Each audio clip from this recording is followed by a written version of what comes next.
శ్రీ గురుభ్యో నమ. శ్రీ మహాగణాధిపతయే నమ. గురు బ్రహ్మ గురు విష్ణు గురుర్దేవో మహేశ్వర గురు సాక్షాత్ పరబ్రహ్మ తస్మై శ్రీ గురవే నమ. హరిత సగోత్రోత్పన్నం హరిభక్తిపరాయణం శంకర గురువరేంద్ర చరణం శరణం ప్రపద్యే. శ్రీ మహద్భ్యో గురుభ్యో నమ. సదాశివసమారంభాం వ్యాసశంకరమధ్యమాం అస్మదాచార్యపర్యంతాం వందే గురుపరంపరాం. అరుణాం కరుణాతరంగితాక్షీం ధృతపాశాంకుశపుష్పబాణచాపాం అనివాధివిరయూరుతాం అయోకైః అహమిత్యేవ విభావయేద్భవానీం.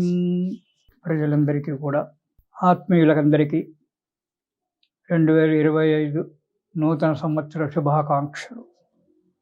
ఆత్మీయులారా, మనము ప్రతి నెల కూడా చెప్పుకునేటువంటి ఒక మాస ఫలితాలలో సంవత్సరం గడిచింది. నూతన సంవత్సరము 2025 జనవరి నుంచి మనకు నూతన సంవత్సరము. ఆత్మీయులందరూ కూడా మంచిగా ఆదరిస్తున్నారు. ఆ భగవంతుని యొక్క అనుగ్రహం వల్ల మీకందరికీ కూడా శుభాశీస్సులు, క్షేమంగా ఉండాలి, మంచిగా ఉండాలని కోరుకుంటూ, ఆ లలితా త్రిపుర సుందరిని వేడుకుంటూ, ఈసారి ఇక 2025 జనవరి మాస ఫలితాలు మనం చూసుకుందాం. ఈ జనవరి 25లో సామాన్యంగా, అంటే మనకు రాబోయేది విశ్వావసునామ సంవత్సరం మార్చి 30, అంటే ఏప్రిల్ నుంచి సామాన్యంగా గ్రహాల యొక్క కొన్ని మార్పిడి వల్ల శుభాశుభ ఫలితాలు మిశ్రమ ఫలితాలుగానే కనబడుతూ ఉన్నాయి. ఈ జనవరి గురించి చూసుకున్నట్టయితే ఇది మనకు క్రోధినామ సంవత్సరంలోనే ఉంది, మార్చి వరకు. అయితే ఈ మేషరాశి వారికి ఈ జనవరి నెలలో ధనలాభము, ఆరోగ్యం మంచిగా ఉండడము, బంధుమిత్రుల యొక్క సమాగమనం అంటే కూడిక, కార్య విజయాలతో పాటు కొన్ని చిన్న చిన్న కష్టాలు అనేటువంటివి కూడా రావడానికి కూడా ఆస్కారం ఉంది. ఎందుకంటే మనది మానవ జీవితం, యుగమే కలియుగం, అందులో మనది మానవ జీవితం.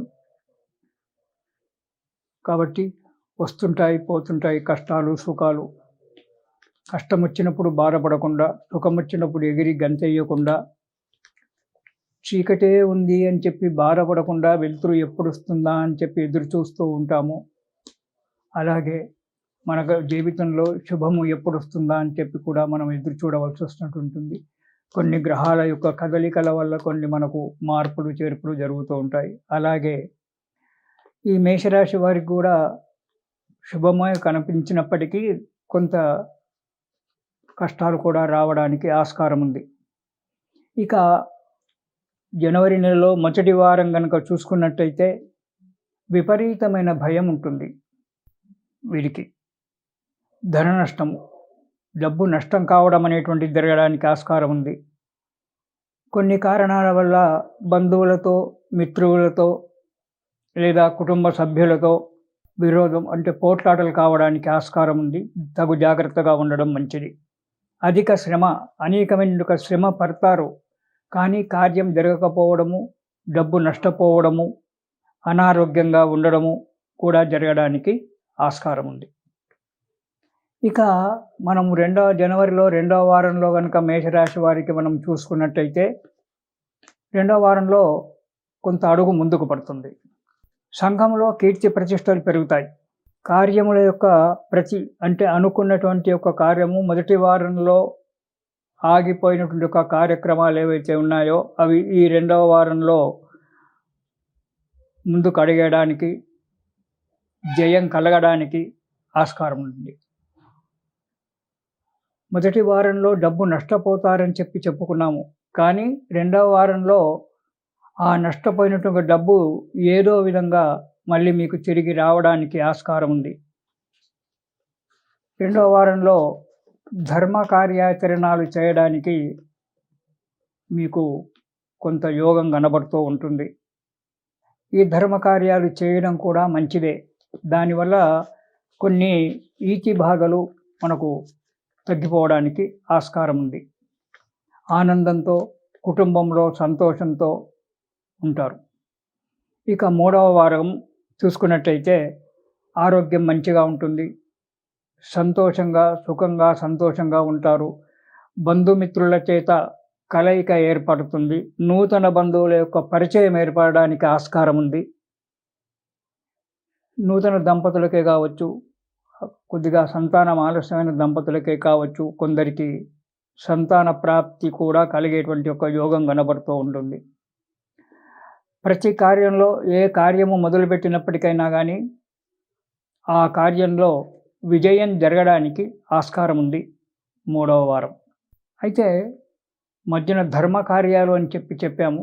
ధర్మ కార్యాలు ఆచరించడం వల్ల కొన్ని బాధలు తప్పి మనకి ఇలాంటి శుభ ఫలితాలు కనబడుతుంటాయి. భగవంతుడికి ఎందుకు పూజ చేయాలయ్యా అంటే ఇలాంటి యొక్క కర్మ ఫలితాలు అన్ని తొలగిపోవడానికి, పాప వినాశనం కావడానికి, మంచి రోజులు రావడానికి దైవారాధన, ధర్మ కార్యాలు చేయడం అనేటువంటివి జరగాలి. ఇక 4వ వారం కనుక చూసుకున్నట్టయితే కొద్దిగా ధన నష్టం, అంటే మనకు సామాన్యంగా పండుగలు అవి వస్తుంటాయి, వాటి వల్ల కావచ్చు, బంధుమిత్రుల యొక్క కలయికల వల్ల, స్నేహితుల యొక్క కలయికల వల్ల కూడా కొంత డబ్బు నష్టపోయేటువంటి ఒక యోగం కనబడుతూ ఉంది. రెండవది, ప్రయత్నించిన కార్యక్రమము మధ్యలో ఆగిపోయేటువంటి ఒక యోగం కనబడుతుంది. స్థానచలనం అంటే ఒక ఊరి నుంచి ఇంకో ఊరికి బయలుదేరడము, ఉన్న ఊరిలోనే ఇల్లు మార్పు చేసుకోవడము, ఇలాంటి, లేదా ఉద్యోగంలో మార్పిడి జరిగి ట్రాన్స్ఫర్ అయ్యి వేరే చోటికి వెళ్ళడము, ఇలాంటివి కూడా స్థానచలనాలు అంటే సామాన్యంగా ఏమనుకుంటారంటే ఉద్యోగంలో బదిలీలయ్యి ఇంకో ఊరికి వెళ్ళడం. అదొకటే కాదు, ఒక రెంటింట్లో ఉన్నప్పుడు ఈ ఇంటి నుంచి ఇంకో ఇంటికి మార్పిడి జరిగినా అది స్థానచలనమే. అలాంటి స్థానచలనాలు జరగడానికి కూడా ఆస్కారం కనబడుతుంది. అయితే ఇలాంటి చిన్న చిన్న కష్టాలు వస్తున్నాయి కదా మధ్యన అంటే, దానికి ఈ మేషరాశి వారు సుబ్రహ్మణ్య స్తోత్రం కనుక ప్రతిరోజు చదువుకున్నట్టయితే ఈ చిన్న చిన్న కష్టాలు కూడా రాకుండా ఉండడానికి ఆస్కారం ఏర్పడుతుంది. ఆస్కారం ఉంది కూడా. కాబట్టి మేషరాశి వారు ఈసారి ఈ నెలలో, జనవరి నెలలో సుబ్రహ్మణ్య స్వామి స్తోత్రాన్ని ప్రతిరోజు పారాయణం చేయండి. దాంతోపాటు మీకు దగ్గరలో విష్ణుమూర్తి ఆలయం ఏదైనా ఉన్నట్టయితే అక్కడ, ఇది ధనుర్మాసం కాబట్టి అక్కడ పాశురాలు చదువుతారు. గోదాదేవి సంక్రమణం రేపణంగా గోదాదేవి యొక్క కళ్యాణం జరుగుతుంది. ఆ కళ్యాణాలలో, శ్రీనివాస కళ్యాణంలో కూడా పాల్గొనడం మంచిది. దీనివల్ల ఈ మేషరాశి వారికి కష్ట నివారణ జరిగి సుఖ సంతోషాలతో జీవిస్తారు. ఇది శుభం.